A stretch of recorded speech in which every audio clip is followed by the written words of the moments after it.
Assalamualaikum warahmatullahi wabarakatuh. Salam dan bahagia Bapak dan Ibu Guru Penggerak. Perkenalkan, saya Deti Mulyani Asterina, calon guru penggerak Angkatan 8 dari SMK Negeri 9 Kabupaten Tangerang. Video ini adalah koneksi antar materi modul 2.1 pembelajaran berdiferensiasi. Apa yang dimaksud dengan pembelajaran berdiferensiasi? Pembelajaran berdiferensiasi adalah usaha guru dalam menyesuaikan proses pembelajaran di kelas untuk memenuhi kebutuhan belajar individu murid. Bagaimana cara melakukan pembelajaran berdiferensiasi di kelas? Langkah yang dilakukan dalam pembelajaran berdiferensiasi adalah menentukan tujuan pembelajaran, memetakan kebutuhan belajar murid, menentukan strategi dan alat penilaian yang akan digunakan, dan menentukan kegiatan pembelajaran berdiferensiasi yang akan dijalankan. Tomlinson dalam bukunya How to Differentiate Instruction in Mixed Ability Classroom mengungkapkan bahwa ada 3 aspek kebutuhan belajar murid, yaitu kesiapan belajar murid atau readiness, minat murid, dan profil belajar murid. Yang pertama adalah kesiapan belajar murid atau readiness. Kesiapan belajar adalah kondisi awal suatu kegiatan belajar yang membuatnya siap untuk memberi respon atau jawaban yang ada pada diri siswa dalam mencapai tujuan pengajaran tertentu. Yang kedua adalah minat murid.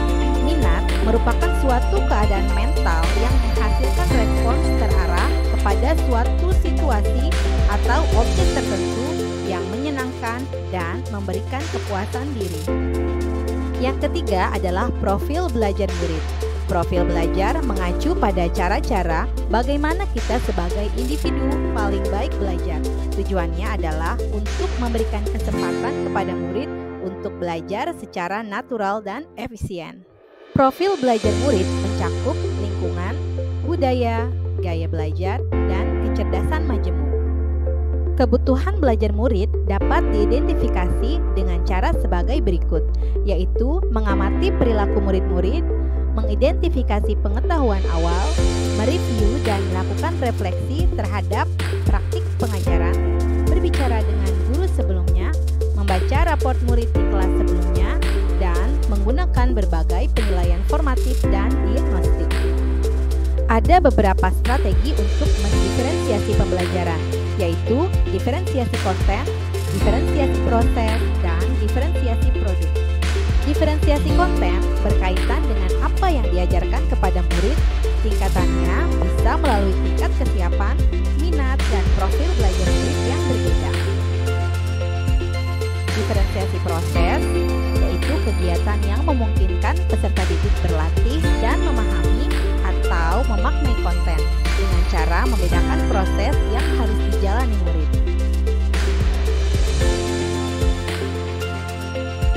Sedangkan diferensiasi produk adalah bukti yang menunjukkan apa yang murid telah pahami dengan cara membedakan atau memodifikasi produk sebagai hasil belajar murid, hasil latihan, penerapan, dan pengembangan apa yang telah dipelajari. Adakah keterkaitan antara modul 2.1 dengan modul yang lain? Saja ada. Untuk dapat melakukan pembelajaran berdiferensiasi, maka guru harus berusaha memenuhi kebutuhan belajar anak sesuai dengan kodrat alam dan kodrat zaman berdasarkan filosofi Ki Hajar Dewantara. Dalam melakukan pembelajaran berdiferensiasi, seorang guru penggerak harus berpihak kepada murid, reflektif, mandiri, kolaboratif, dan inovatif untuk menciptakan pembelajaran berdiferensiasi agar dapat memenuhi kebutuhan murid. Dengan demikian, seorang guru penggerak dapat mewujudkan kepemimpinan murid dengan menuntun murid merdeka belajar. Hal ini sesuai dengan nilai dan peran guru penggerak.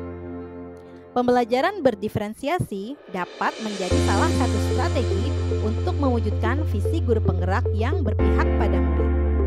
Dalam pelaksanaan pembelajaran berdiferensiasi antara guru dan murid harus ada kesepakatan kelas terlebih dahulu agar proses pembelajaran dapat dapat berjalan dengan baik sesuai dengan nilai-nilai budaya positif. Sekian video koneksi antar materi ini. Semoga menginspirasi. Wassalamualaikum warahmatullahi wabarakatuh.